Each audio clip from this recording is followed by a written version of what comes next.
Receber o nosso querido irmão, seu Alceu Doim, de Joinville. Por favor, seja bem-vindo. Que Deus o abençoe com a sua missão.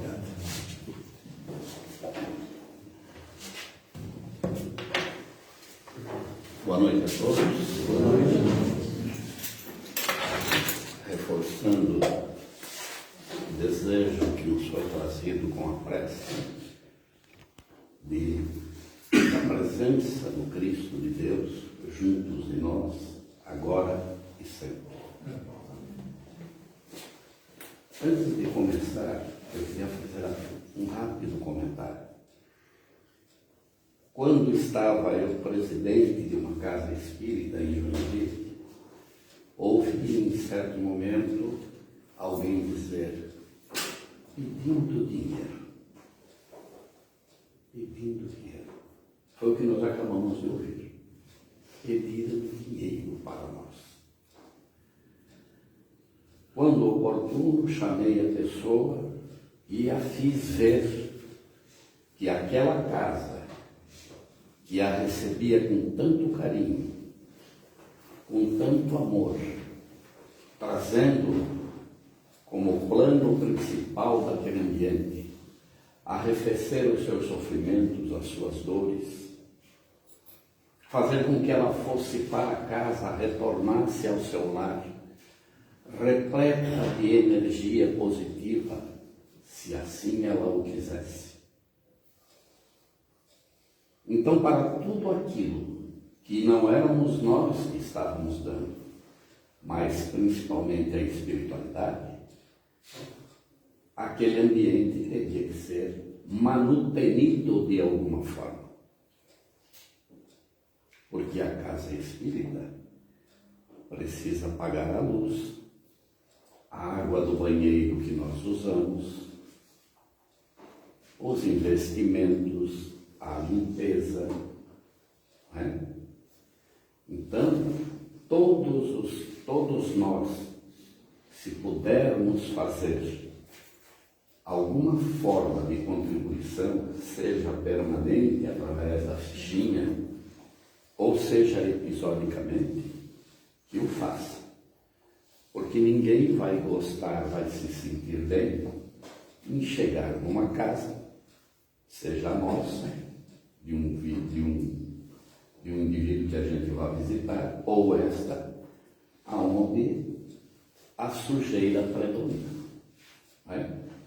Então, lembrei daquele fato e estou trazendo o conhecimento de vocês, para que todos nós, então, tenhamos sempre vivo na nossa memória que isto aqui é nosso e nós precisamos contribuir.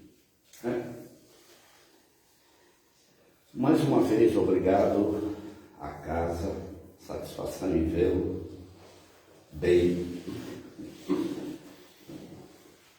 Agradecer à casa por mais esta oportunidade de trabalho, porque se não fossem os gentis convites destes irmãos, nós estaríamos estacionados nesta doutrina.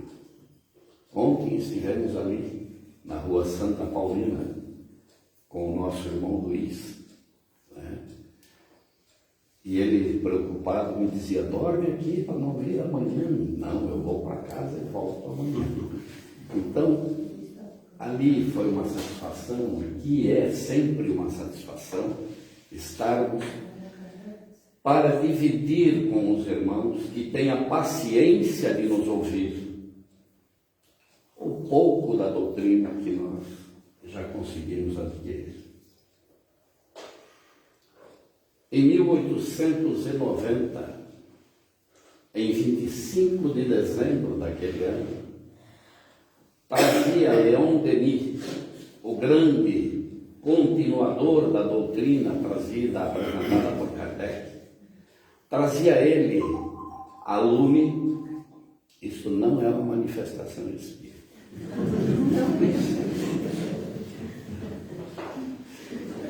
É quase isso.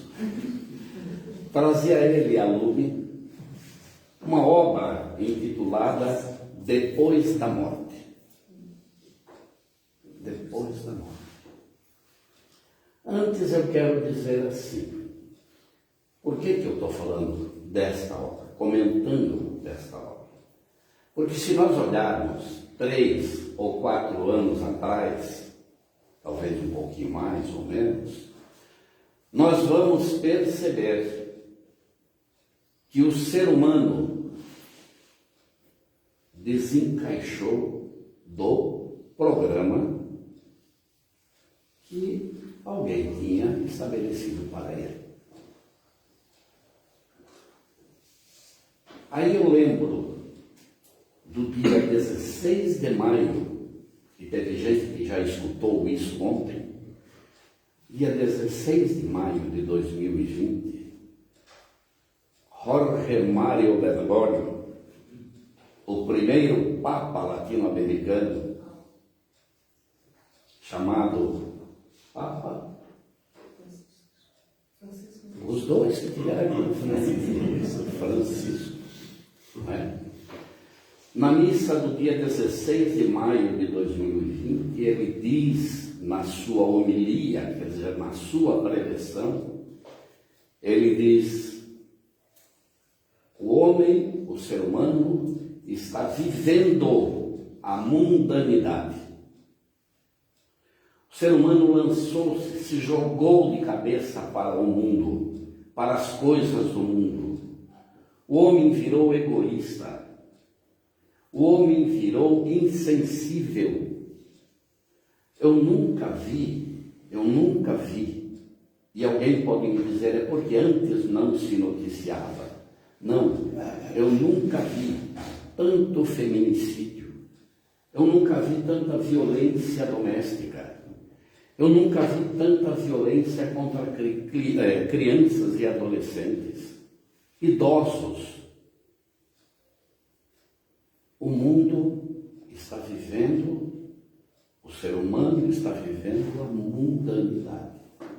Egoísta, materialista, extremamente materialista. Os nossos ídolos, aqueles que contribuíam para a nossa formação moral e para a elevação da nossa estatura moral, esses ídolos estão esquecidos em algum armário ou em alguma gaveta. Nós temos hoje como ídolos um sujeito que tem um cognome, um nickname, como diz o americano, um apelido de influencer. Nós amamos os influencers, porque eles falam de coisas que nos interessam. Falam de drogas, falam de sexismo, falam de traição, de barganha. E tanto é verdade que este é o mote desses indivíduos, sem nenhuma crítica a eles, porque cada um faz da vida o que quer, mas sem nenhuma dignidade naquilo que eles fazem, sem se importar de quem está do outro lado da tela, ouvindo e absorvendo as violências morais que eles pregam.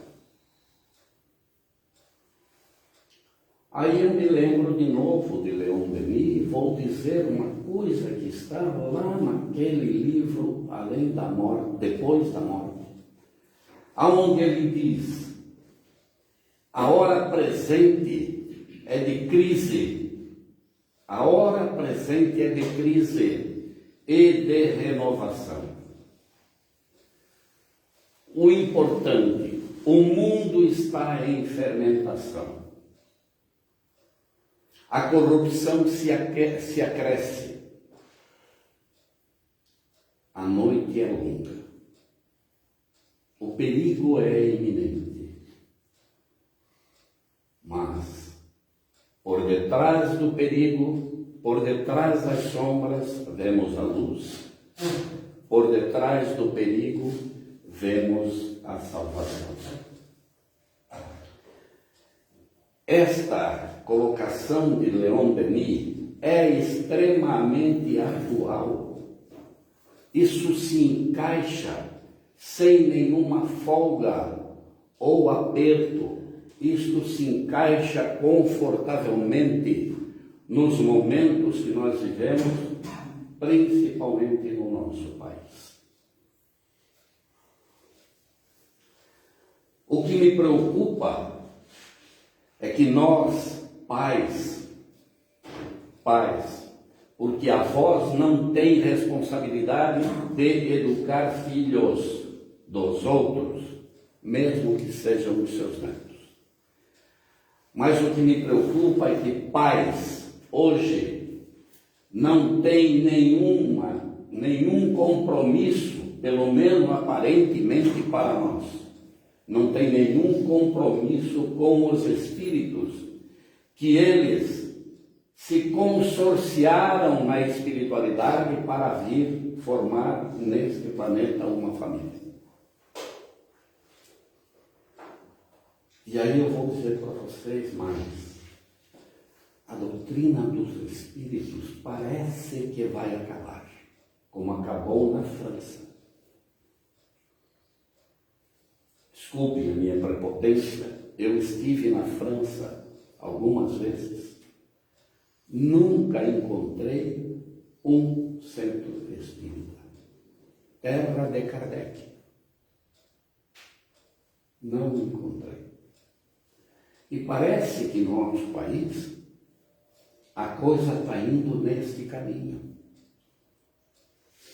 Porque eu vi a questão de um mês e pouco, mais ou menos, e talvez vocês tenham também assistido, uma estatística trazida por um canal de televisão aonde dizia que a religião católica ainda tem 28% da população, tem um capital grande de pessoas. As evangélicas, estas, sem nenhuma crítica, só uma observação, estas que pregam a realização de milagres, 25%, outras, e lá embaixo, perdemos para a Umbanda, lá embaixo, Espiritismo, 1%. Me perdoe, eu também faço parte de casa espírita, de diretoria. A culpa é nossa. A direção das casas espíritas não sabem trazer as pessoas para dentro dos seus recintos.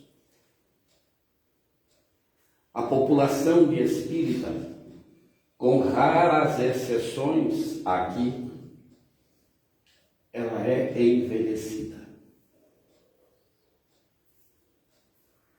A doutrina espírita cria dificuldade para o seu professante. Eu participava de uma casa, participei por muitos anos. Fui presidente, vice-presidente, e um dia, participando de uma reunião, ouvi alguém que veio, que havia chegado de fora por muito pouco tempo, foi guindada a uma posição e estabeleceu que para ser médium num grupo mediúnico tinha que ter no mínimo 2 anos de estudo da mediunidade.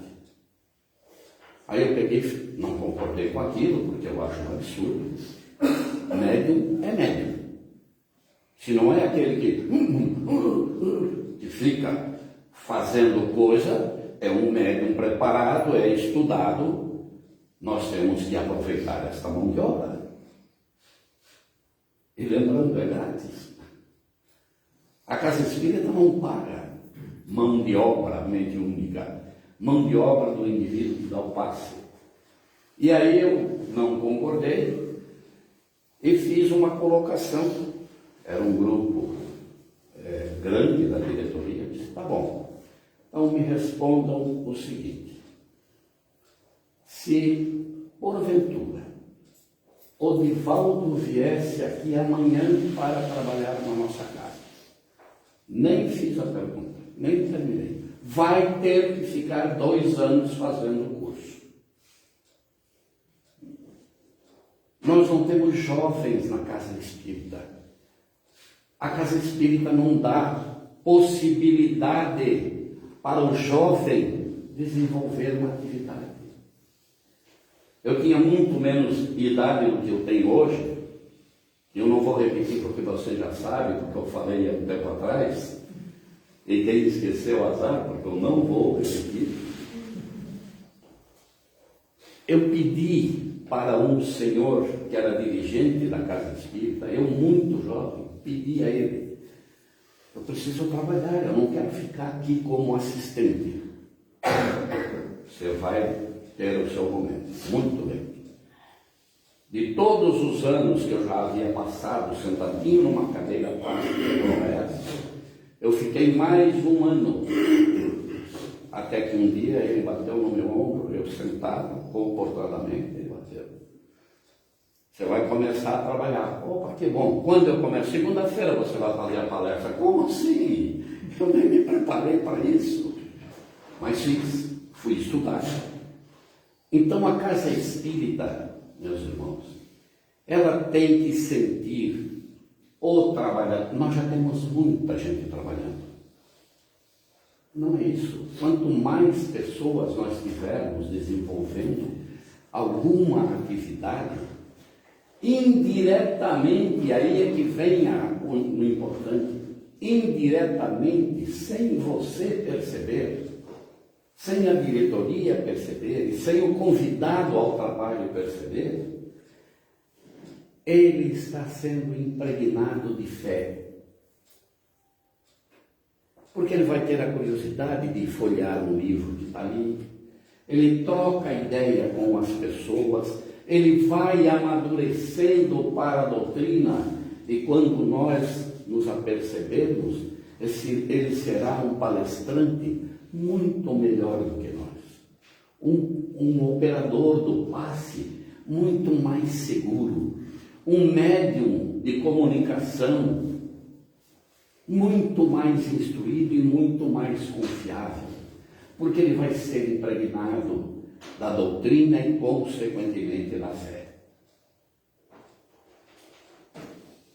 Que fé? O que é a fé?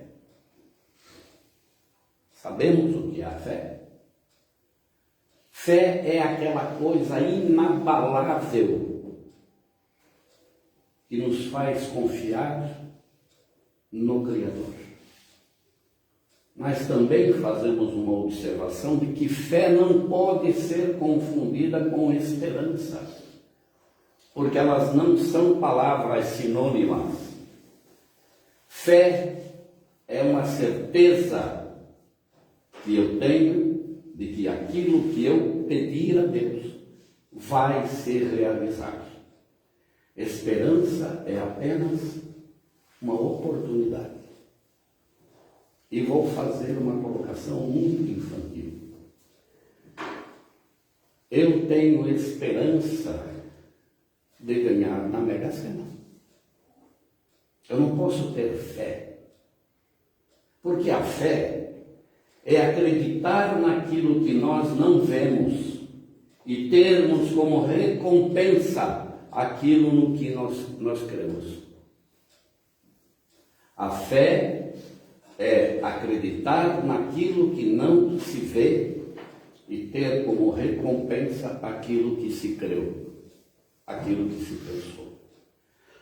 Porque o Cristo foi Ele quem nos disse: pedi e vos será dado, batei e se vos abrirá. Ele nos disse isso com toda a estatura moral que ele tinha e tem. Mas aí vem a história que nós conhecemos daquela jovem que sofreu muito, muito. E ela foi a uma casa espírita e lá disseram a ela: você tem que se conformar, você tem que ter fé. E ela responde: eu já sofri tanto que até perdi a fé.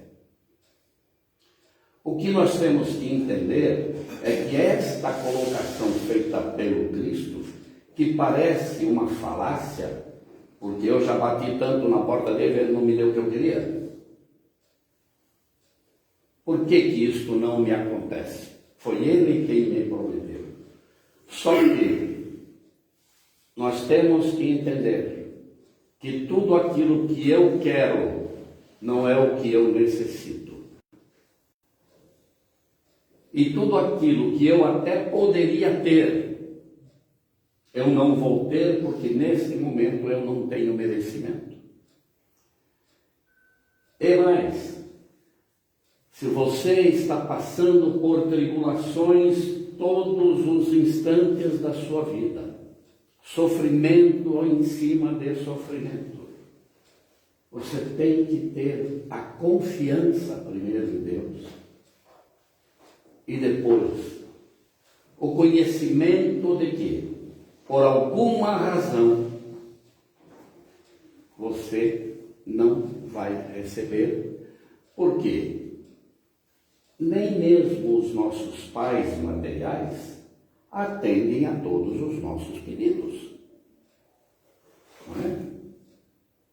Não fazem isso. Eles não fazem isso. E quando fazem, fazem para danar os seus filhos. Por que danar os filhos? Porque eles contribuem para que esses filhos se desviem do caminho reto, do caminho do crescimento espiritual. Porque eu não vejo as igrejas, os templos, as casas de oração, eu não vejo com o número de pessoas como temos hoje aqui. Aliás, deveríamos ter todos os assentos ocupados. As pessoas, para virem aqui, basta que apenas tenham fé e vontade. Mas quantos estão vendo uma tal rede que está contribuindo para a desgraça da nossa nação, que é a pátria do Evangelho? Então, por isso que Leon Denis diz tão apropriadamente aquelas frases em sua obra.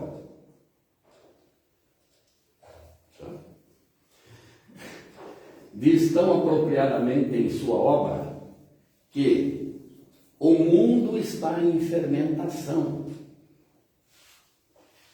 Ele observa em 1890 que lá a corrupção já crescia desordenadamente. Lá ele já percebia que a insensibilidade do ser humano também crescia. Mas para nos consolar, ele também diz ao final, muito sabiamente, para nós analisarmos, filosofarmos em cima da última frase, quando ele diz: uma sociedade não pode desaparecer. E a exemplo de cada um de nós aqui que temos fé, às vezes bruxuleante como uma luzinha da vela, mas ainda temos fé, é para nós percebermos também que as provações não são somente individualizadas. Eu não posso sofrer os problemas de vocês, nem vocês sofrerem os meus problemas. Cada um sofre de per si, sofre a sua carga de sofrimento. Mas se o nosso país, a pátria do Evangelho, tiver que passar por um sofrimento ainda por mais tempo, nós temos também que entender, e nós já sabemos disso, que existe uma coisa chamada resgate coletivo. Então nós que estamos embutidos neste ou naquele solo, vamos passar, imaginem lá, a insanidade de uma guerra russa. Vocês acham que ali é uma coisa que está acontecendo ao chamado acaso? Ou aquela população que está em desgraça, em profundo sofrimento, não está passando, não está apurando os equívocos coletivos que cometeram no passado. Mas nós tínhamos que ter alguém, e por certo deve ter, naquele campo de batalha, naquele campo de sofrimento, deve ter alguém se esforçando muito e muito para pelo menos manter o pouquinho de fé que aquelas pessoas, aqueles nossos irmãos, ainda trazem no coração. E se nós entendemos que aquilo é uma coletiva de resgate, se nós já entendemos isso, nós aqui pela fé que nós já agasalhamos dentro de nós teríamos que ter a grandeza de todos os instantes. Por que todos os instantes? Porque a oração não tem hora para ser feita. A oração se faz embaixo do chuveiro, caminhando na rua, trabalhando, até mascando chicletes. A gente faz a oração. Então, em todo momento que você pensar durante o dia ou da noite naquele inferno que aquele povo está passando, erga o seu pensamento a Deus e peça para que aquela provação passe rapidamente e que eles possam se reerguer muito mais fortes, muito mais solidificados na fé do que hoje.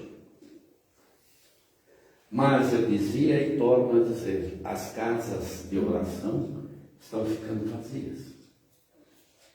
Muito vazias. E aí eu disse ontem ali, porque o tema era o mesmo, só que a fala era outra, mas eu disse ali também que eu vi a dona, a senhora, porque é uma senhora, Madonna, vir para o Rio de Janeiro e assambarcar mais de 1 milhão de pessoas para assistir um show de horrores, de depravação, de violência moral, de estupidez humana, de falta de respeito para com o Criador. Eu ligo a televisão no final de semana, e muitos de nós aqui devem fazer isso. Eu ligo a televisão às 16, às 18, às 20, e eu tenho jogos de futebol. Não é? Vemos estádios com 60 mil pessoas, 80 mil pessoas, 40 mil pessoas. Mas eu vou à Igreja Católica, à missa, porque eu vou à missa. A minha companheira não é espírita. Ela me ouve, ela lê algumas obras, mas ela não é espírita.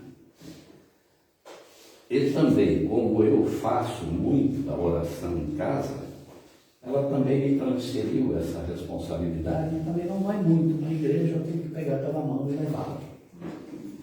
E eu vou à Igreja Católica, principalmente lá em Itapema, na praia, que, quando a gente está lá, é impressionante como é vazia. A igreja é enorme, mas é meia dúzia, como se diz no vulgo, meia dúzia de gato pingado. E o padre se esforçando para trazer uma mensagem de paz, de fé, de crescimento moral, de estatura moral. Nós temos que fazer isto sempre. A oração é uma das ferramentas, junto com a fé, é uma das ferramentas importantíssimas que Deus colocou à nossa disposição. O tal do Lord Byron, um escritor inglês, nascido em 1788, ele escreveu várias obras, mas uma delas que me chamou a atenção, que esteve na minha mão e eu li alguma coisa dele, ele diz numa poesia, ele foi um grande poeta inglês, é estudado até hoje em muitas universidades da Inglaterra. Ele diz na obra, no poema, já lembro o nome do poema. Ele diz nesta obra, de um verso, um dos versos que eu quero usar, ele diz: de um lado a luz, de outro a escuridão, e no meio o ser humano. O que é que ele nos lembra? Ele nos lembra que Deus, quando nos criou, ele nos criou simples e ignorante, como disse Allan Kardec, como nos ensinou Allan Kardec. Mas veio para diante de nós dois caminhos que nós tínhamos a possibilidade de seguir. Mas isso não foi Deus quem fez. Isto é um propósito da nossa consciência. E baseado, escorado num tal de livre-arbítrio, eu posso escolher o caminho da luz ou o caminho da escuridão. A humanidade está em fermentação, está escolhendo o caminho da escuridão. Por isso que me espanta as igrejas, as casas espíritas, as religiões evangélicas, salvo as que prometem o milagre. E isto eu não estou falando mal de ninguém, porque a televisão nos mostra isso todo dia. Salvo estas, estão vazias. As religiões que querem pregar o Evangelho, o ensinamento do Cristo, plantar de forma definitiva a fé no coração da humanidade, estas estão ignoradas. Nós temos o dia para irmos o futebol e o churrasco com os amigos. As mulheres têm o dia do chá, do tricô, da fofocaiada, né? Mas não temos uma hora para Deus. Vai no centro espírita hoje, lá no André Luiz, não, eu não vou. Está lá aquele doutor Alceu, aquele chato.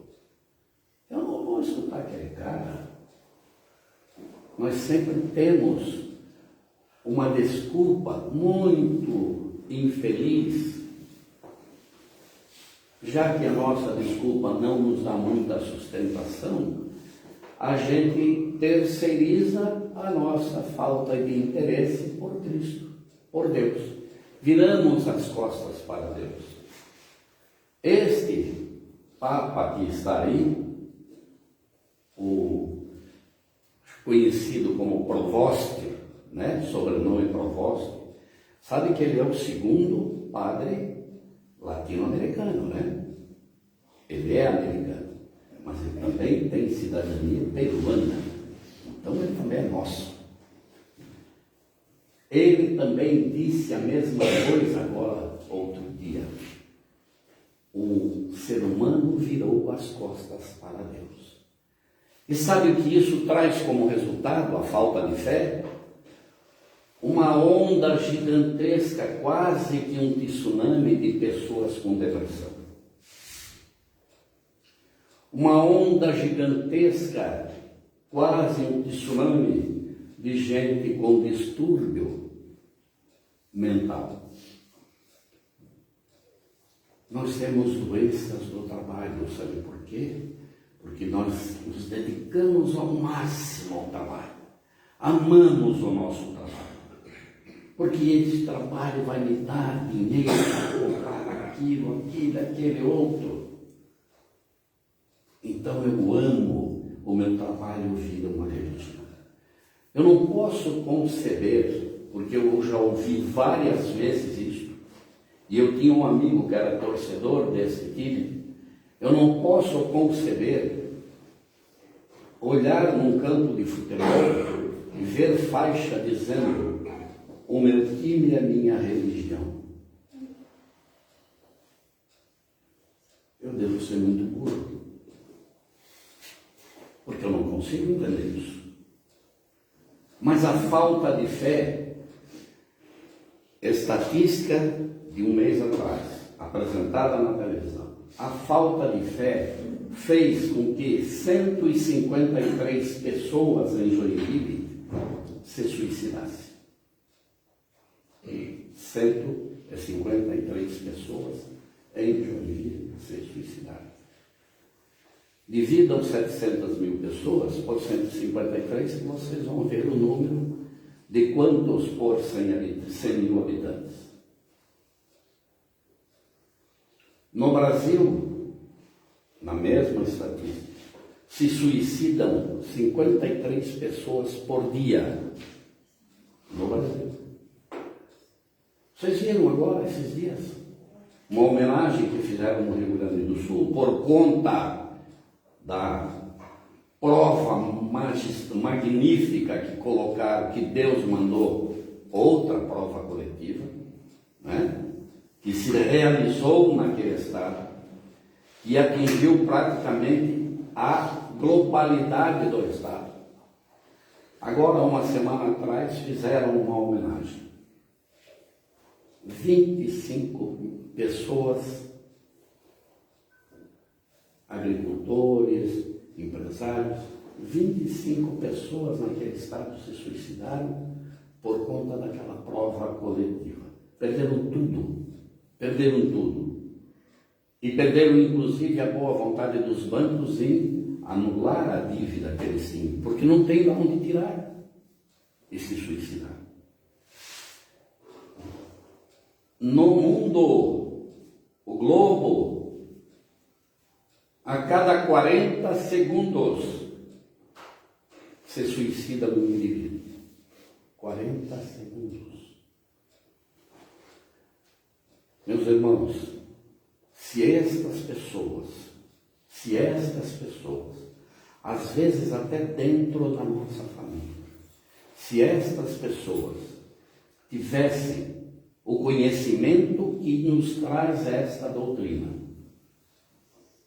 de que a vida não termina com o apodrecimento deste casulo, desta prisão que nos encerra durante anos. Se ele tivesse conhecimento de que, como disse Nossa Senhora para o Chico Xavier, quando ele perguntou para ela o que devia fazer por conta de um problema que ele vinha passando por um tempo longo, ela manda através de Emmanuel a resposta, porque ele pediu para Emmanuel fazer a pergunta para ela. Pergunta para ela o que ela pode me dizer para eu sair dessa. Ela mandou a resposta. Emmanuel, o que ela disse? Ela te deu uma resposta. E qual foi? Tudo passa. Tudo passa. Se estes indivíduos que se suicidam todo dia aos borbotones, se eles tivessem conhecimento de que a chegada do suicida do outro lado da vida efetiva, se eles soubessem o problema monstruoso que eles vão enfrentar, se eles tivessem a fé nesta doutrina que nós professamos, eles não tirariam, não atentariam contra a vida. Eles estariam buscando o abraço de um, o abraço de outro, o conforto ali, o conforto aqui. Teriam que sofrer. Eu tenho um amigo que estava iniciando a vida, uma filhinha pequena, a mulher jovem, ele jovem, iniciando a vida, tinha uma casinha de madeira, 7x9, eu sei, porque eu conheci muito a família. E ele, muito confiante nas pessoas, ele se aproximou dele no indivíduo. E a mulher dele disse, porque as mulheres têm um feeling muito mais apurado, né? Vocês, além de terem uma efetiva parcela do poder de Deus, vocês, mulheres, são os únicos seres na face da terra, acreditem nisso, que tem uma pequena, mas tem uma parcela do poder de Deus. Porque vocês contribuem para criar uma vida. Vocês criam vida.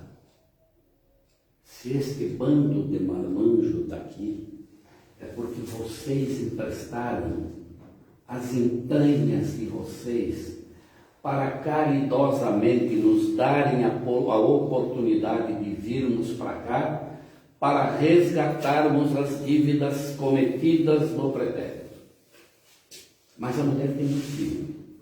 E essa mulher disse para ele: esse cara vai te incomodar. Não, não. Ele é muito parecido comigo, porque para mim todo mundo é gente boa.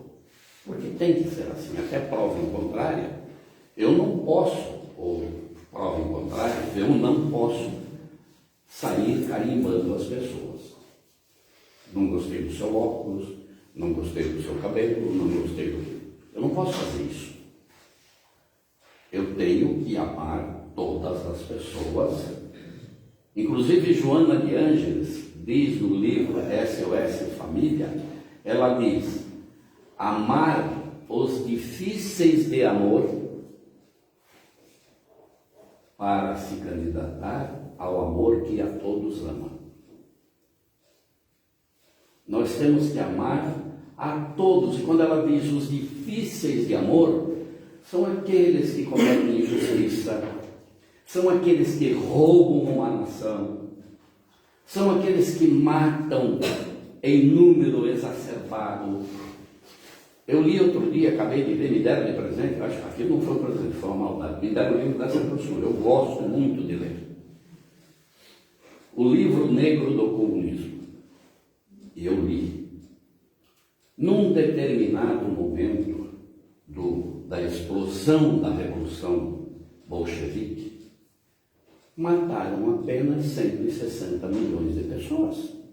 Mas não é nada. Porque depois mataram mais 40, mais 20. Então, nós temos que ter o amor por todas estas pessoas.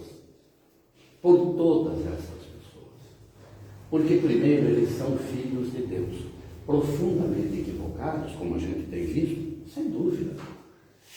Então, ao invés de nós mandarmos um dardo envenenado na direção deles, através do nosso pensamento, porque eu tenho certeza que muita gente já pensou, não estou falando de vocês, muita gente já pensou assim: a fulano devia ter morrido já, né?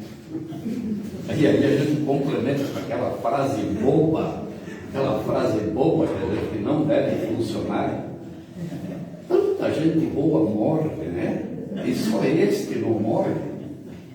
Aí eu digo para vocês assim, sem citar nome, eu vou dizer para vocês assim: quando Deus marca, Ele não se engana.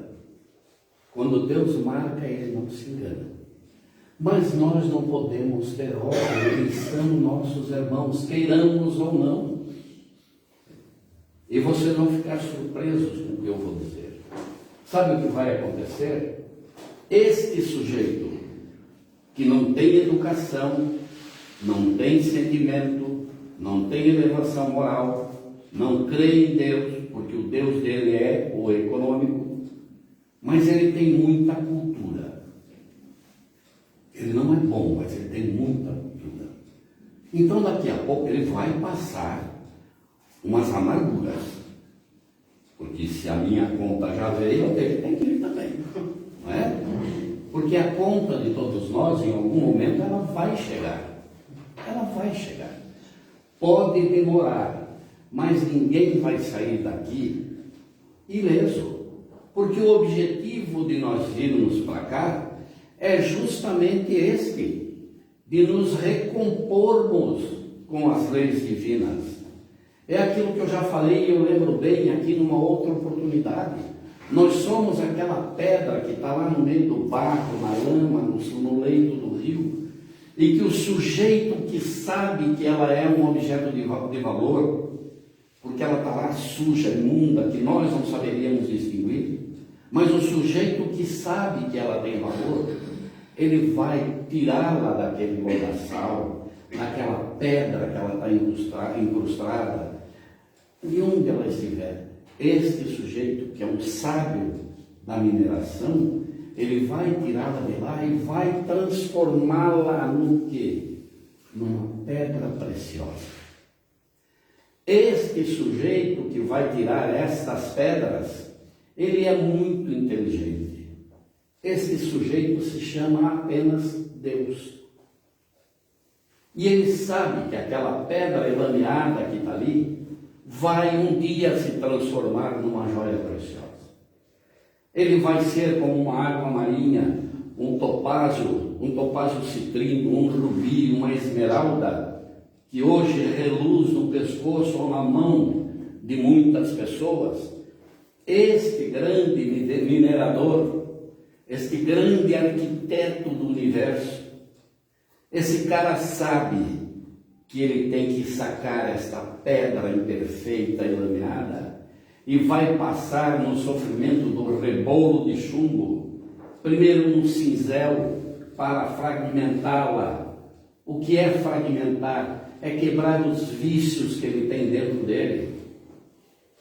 E depois ele vai pegar esta pedra já liberta das suas imperfeições, ele vai passar no rebolo de chumbo, ele vai passar no rebolo de polimento, e ele vai incrustá-la num anel e vai trazer de volta para a humanidade, agora não como mais um malfeitor, e sim como um grande libertador daqueles que ainda estão no fim da fila.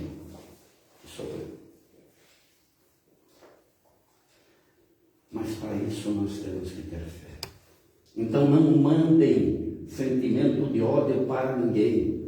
Para aquele cunhado que você não gosta, que tomou dinheiro seu emprestado e não lhe pagou e ainda fez o desaforo. A sua mãe que lhe ignora. O seu pai que não lhe dá valor. O seu vizinho que não lhe gosta, em que pese você o ajude toda vez que ele precisa. Não mandemos sentimentos, pensamentos de ódio, de rancor, de revolta para essas pessoas. Nós temos que nos reformar todos os dias. E eu vou dizer para concluir, porque já são 9 horas. Quem não se renova todos os dias, não vai se renovar em dia nenhum. Eu não posso me renovar hoje e amanhã esquecer e fazer bobagem. Eu vou ficar subindo a escada um degrau e descendo dois. E eu não vou chegar em lugar nenhum. Esta é a dinâmica da vida. Amar aos que são difíceis de amor, para nós nos candidatarmos ao amor que a todos ama. Esta é a missão de cada um de nós aqui na Terra. Mas para isso nós temos que ter duas coisas. Primeiro, aprofundar o conhecimento desta doutrina. Não percamos tempo. Vamos estudar. Mas eu tenho até um evangelho em casa, mas eu leio, mas não entendo, não importa. Você leu uma vez, 2 vezes, 3 vezes, 10 vezes, isso vai se impregnando em você. E vira um mantra. São essas coisas que eu estou dizendo para vocês, que vocês podem usar amanhã. Olha, aquele cara lá falou que quem não se reforma todo dia, não se reforma dia nenhum. Vou usar isso para mim, vou repetir isso toda hora para mim. Amar os difíceis de amor para me candidatar ao amor que a todos ama. Vou usar isso como mantra e aí eu vou começar a eliminar de dentro de mim os sentimentos de raiva. Porque amar os difíceis de amor. Então pronto, vamos baixar a onda negativa e elevar a onda positiva. Eu estou cansado de dizer, e já disse várias vezes aqui, em todos os lugares, e vou me repetir. Quando nós pensamos o mal, queremos o mal de alguém, a primeira vítima somos nós, porque o mal nasce dentro de nós. E a hora que eu vibro, eu estou com ódio. Ter ódio é a coisa mais perniciosa que você pode sentir, ou até mesmo falar. Nunca fale que você está com ódio de alguém. Nunca fale. Vamos vibrar positivamente, porque quando eu me revolto com alguém, eu altero o meu batimento cardíaco, meus rins, meu estômago, meu fígado, tudo. O que estraga fígado não é cerveja nem o vinho, é um mau pensamento, é um mau sentimento. Isto mata o nosso fígado, isto mata o nosso coração. Então nós temos que ter esta consciência de que de hoje em diante eu vou me reformar todos os dias para não ter esperança de ser um espírito superior, mas de ter a fé de que nós vamos ser um espírito de luz, sim. Eu estou calculando gentilmente que eu devo levar mais uns 500 mil anos, mas não me importa o tempo. Eu tenho que em algum momento começar a minha nova jornada, uma jornada de reforma, uma jornada de recriar, não esta figura que vocês estão vendo aqui, porque esta figura vai ser enterrada. Nem vai ser enterrada, vai ser cremada. Mas tem que reformar o que está dando vida para este corpo. Porque nós não somos isso aqui. O espírita, inclusive, equivocadamente, ele diz assim, o meu espírito. Não, é o seu corpo. Porque você é o espírito. Então eu tenho que reformar é a mim. Não é fazer plástica, não é fazer isso, botar aqui. Isto tudo é ilusão. Eu necessito de uma reforma urgente do meu comportamento. E eu tenho material para fazer isso com segurança, que é esta doutrina. Vamos lembrar de Felipe, quando ele tinha a sua dúvida, o grande discípulo do Cristo, e ele estava andando pela cidade, longe do Cristo, e ele pensava algumas coisas, e ele ouve, porque vem da espiritualidade uma voz que toca o seu coração, e diz, Felipe, feliz é você que tem a quem recorrer. Feliz é você que tem o Filho de Deus. Porque ele participava daqueles conclaves com o Cristo. E eu vou parafrasear isto e vou dizer, se Felipe é feliz por ter o Filho de Deus, felizes somos nós que temos a doutrina dos Espíritos. Muito obrigado. Você pode fazer a oração final? Não só posso promover. Oração, quando pedida para ser feita, não pode ser recusada. Fazer uma oração é um privilégio. Então vamos fechar as nossas janelinhas mentais, físicas, e vamos colocar na nossa tela mental a figura serena do Cristo. E pensar em todos os nossos mentores e amigos celestiais que já nos acodem, e dizer, Senhor, abre o teu coração por acréscimo de caridade, para receber nesse instante os nossos pensamentos, que são exclusivamente, ou quase que exclusivamente de gratidão, por tudo que tu tens feito por nós, não nesta encarnação, mas ao longo da nossa existência. Muito nos deste sem termos merecimento algum, Senhor. Mas também queremos nos pedir para que estendas as tuas mãos por sobre todos os nossos irmãos que enfrentam algum tipo de dificuldade. E que a tua luz, divino Criador, possa alcançar todos os quadrantes deste planeta, levando o lenitivo necessário e merecido para todos os nossos irmãos que sofrem.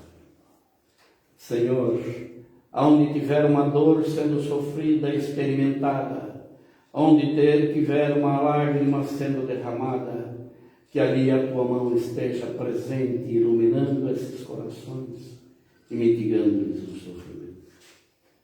Nós, de joelhos em espírito, nesse momento, Senhor, vos agradecemos a oportunidade de trabalho que nos destes e a oportunidade de todos nós estarmos aqui unidos num só objetivo, que é beber nesta fonte inesgotável de sabedoria e de amor. Obrigado, Senhor, obrigado por tudo, pela vida, pelo pão que forneces todo dia para a nossa mesa, pelo pão espiritual que tu nos dás e por todas as outras coisas, em especial a nossa família. Queremos vos pedir por derradeiro, para que nos abençoe e nos despeças na tua paz, fortalecendo-nos os propósitos da prática do bem, do amor ao nosso próximo e da caridade. Obrigado, Senhor, que Deus seja louvado. Muito obrigado, Senhor. A gente agradece o Senhor de coração, viu? Eu que Pela